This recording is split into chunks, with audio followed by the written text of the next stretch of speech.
नमस्कार साथियों, स्वागत है आपका अपने YouTube channel GK by Jitendra कीचड़। आज हम इस वीडियो के माध्यम से आपका जो आज 18 अप्रैल का जो सामाजिक विज्ञान विषय का जो पेपर हुआ है, उस पेपर की आंसर की का हम इस वीडियो के माध्यम से अध्ययन करेंगे। आज का हमारा पहला प्रश्न था, निम्न प्रश्नों के उत्तर का सही विकल्प, यानी एक विकल्प चुन के आपको देना था। उनमें से पहला प्रश्न था, जर्मेनिया किस राष्ट्र का रूपक बन गई थी? तो जर्मेनिया है वो जर्मनी का रूपक बन गई थी। क्वेश्चन नंबर 2 है, उगते सूर्य की किरणें निम्न में से किसका प्रतीक है? उगते सूर्य की किरणें एक नए युग के सूत्रपात का प्रतीक है। उत्तर होगा द। उसके बाद 3 नंबर, निम्न में से किसे साहित्य का नोबेल पुरस्कार दिया गया था? तो इसका उत्तर होगा वी.एस. नायपाल। उसके बाद में 4 नंबर, झूम खेती क्या है? तो ये तो आप सभी को आता होगा। झूम खेती क्या है? झूम खेती क्या थी? स्थानांतरण कृषि को झूम खेती कहते हैं। उसके बाद में 5 नंबर है, सरदार सरोवर बांध किस नदी पर बनाया गया था? तो सरदार सरोवर बांध है वो नर्मदा नदी पर बनाया गया था। इसका उत्तर होगा स। उसके बाद में 6 नंबर, रबी फसल, ये लगभग सभी बच्चों का करेक्ट है। गेहूं और जो है, जो वर्तमान में अभी हमारी जो हमने फसलें बोई थी, गेहूं और जो है वो इसमें आएंगी। उसके बाद में 7 नंबर है, बेल्जियम की राजधानी, ये भी लगभग सभी का सही है, ब्रुसेल्स।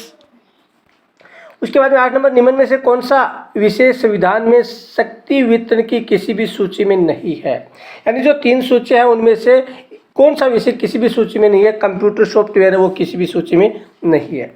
प्रश्न संख्या 9, वामसेप संगठन का संबंध किससे है? तो वामसेप संगठन है वो सरकारी कर्मचारियों से संबंधित है। उसके बाद में 10 नंबर, मानव विकास रिपोर्ट जारी करने वाली संस्था कौन सी है? तो मानव विकास रिपोर्ट जारी करने वाली संस्था संयुक्त राष्ट्र विकास कार्यक्रम। उसके बाद में 11 नंबर, द्वितीयक क्षेत्र से संबंधित है, तो द्वितीयक क्षेत्र से संबंधित उद्योग है। उसके बाद में 13 नंबर, निम्न में से कौन सा देश सस्ता विनिर्माण केंद्र का उदाहरण है? यानी सबसे सस्ती वस्तु है। जैसे हमारे देश में क्या नाम दिया जाता है? चाइनीज माल, तो वो सबसे सस्ती कौन सी है? चीन की वस्तु है। उसके बाद में आते हैं, रिक्त स्थानों की पूर्ति कीजिए। एक साथ बहुत सारे देशों में व्यवसाय करने वाली कंपनियों को क्या बोलते हैं? एक साथ बहुत से देशों में करने वाली जो कंपनी होते हैं बोलते हैं उसे बहुराष्ट्रीय निगम, बहुराष्ट्रीय कंपनी निगम बोलते हैं। उसके बाद में अगला, जीवमंडल में प्राप्त संसाधन जिसमें जीवन व्याप्त होता है उसे क्या कहते हैं? जैविक संसाधन और अजैविक दो होते हैं, तो उसमें कौन सा होगा हमारा? जैविक। क्या होगा? जैविक। उसके बाद में 3 नंबर, व्यक्तियों के बीच धार्मिक अवधारणा के आधार पर भेदभाव नहीं करने का वाला व्यक्ति क्या कहलाता है? धर्मनिरपेक्ष व्यक्ति कहलाता है। तो तीसरा क्या होगा? धर्मनिरपेक्ष व्यक्ति। 4 नंबर, किसी देश की आय उस देश की सभी नागरिकों की आय होती है। किसी देश की आय है उस देश के सभी नागरिकों की आय को ही कहते हैं। सभी देश के जितने भी नागरिक हैं उनकी कुल आय को उस देश की आय कहते हैं। 5 नंबर, तृतीयक क्षेत्र को सेवा क्षेत्र भी कहते हैं। तृतीयक क्षेत्र को क्या कहते हैं? सेवा क्षेत्र भी कहते हैं। उसके बाद में 6 नंबर में, तीव्र उन्नति ने वैश्वीकरण की प्रक्रिया को उत्प्रेरित किया। यानी कौन सी ऐसी प्रक्रिया जिससे तीव्र उत्पत्ति से क्या वैश्वीकरण हुआ? तो वह सूचना प्रौद्योगिकी। उसके बाद में प्रश्न संख्या 3, अति लघुतात्मक, यानी निम्न प्रश्न एक या 2 शब्दों में दीजिए। पहला प्रश्न है, मारियाम की प्रतिमाएं सार्वजनिक चौकों पर क्यों लगाई जाती थी? जिस प्रकार से हमारे देश में भारत में गांधी जी की प्रतिमाएं है वो सार्वजनिक चौक पर लगाई जाती है, यानी गांधी जी के प्रति लोगों का जो देश प्रेम है वही मारियान की जो प्रतिमा है वहाँ के लोगों में मारियान के प्रति देश प्रेम की भावना के कारण लगाई जाती है। अगला, किस बीमारी ने 1990 के दशक में 90% मवेशियों को मौत की नींद सुला दी थी? तो कौन सी थी? रीडरपेस्ट बीमारी थी। कौन सी थी? रीडरपेस्ट बीमारी। उसके बाद में ब्रेड्स वुड्स सम्मेलन किस देश में आयोजित हुआ था? तो कहाँ हुआ था? आप सभी को पता ही है, तो अमेरिका में हुआ था। यानी आज का ये पेपर काफ़ी इजी पेपर है। जिन छात्रों ने तैयारी की है वो लगभग इसमें 90% अंक प्राप्त करेंगे। उसके बाद में 4 नंबर है, वनों से प्राप्त होने वाले 2 वस्तुओं के नाम। वनों से हमें अनेक प्रकार की वस्तुएं प्राप्त होती है, जैसे हमें वनों से फल फूल प्राप्त होते हैं, ईंधन प्राप्त होता है।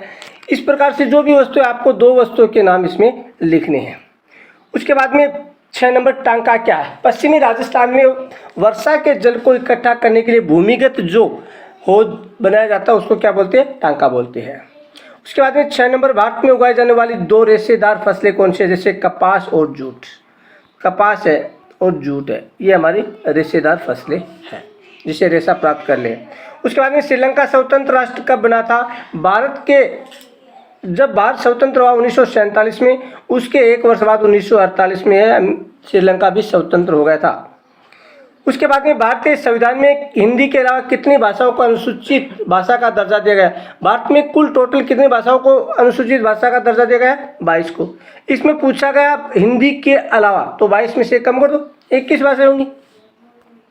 उसके बाद में अगला प्रश्न है, किसी आंदोलन के राजनीतिक रूप में किसी आंदोलन के राजनीतिक दल के रूप में बदलने का कोई एक उदाहरण। जैसे कांग्रेस पार्टी है, वो पहले एक राजनीतिक आंदोलन के रूप में खड़ी हुई, उसके बाद में वो एक राष्ट्रीय पार्टी बन गई थी। उसके बाद में धारणीय विकास से आप क्या समझते हैं? 10 नंबर, धारणीय विकास से आप क्या समझते हैं?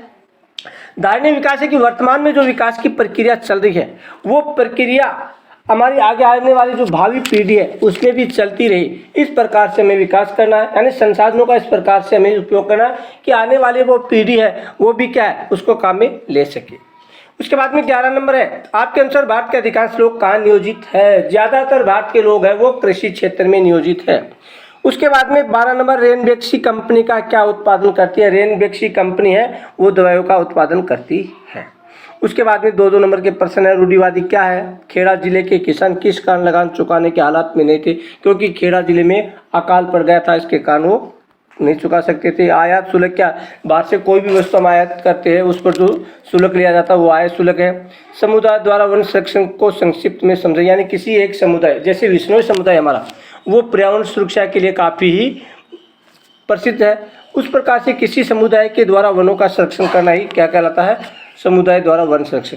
भारत के जल संसाधन मंत्री के रूप में यदि आपको एक नदी घाटी परियोजना का मसौदा तैयार करने को कह दिया जाए तो आप किन किन बिंदुओं का ध्यान में रखेंगे? यानी एक ऐसा क्षेत्र जहाँ पानी उपलब्ध मात्रा में हो और उस पानी को इस तरीके से हमें इस्तेमाल करना हो ताकि हम उसको ज़्यादा से ज़्यादा उपयोग में ले सकें और उसका ज़्यादा से ज़्यादा बचाव भी कर सकें।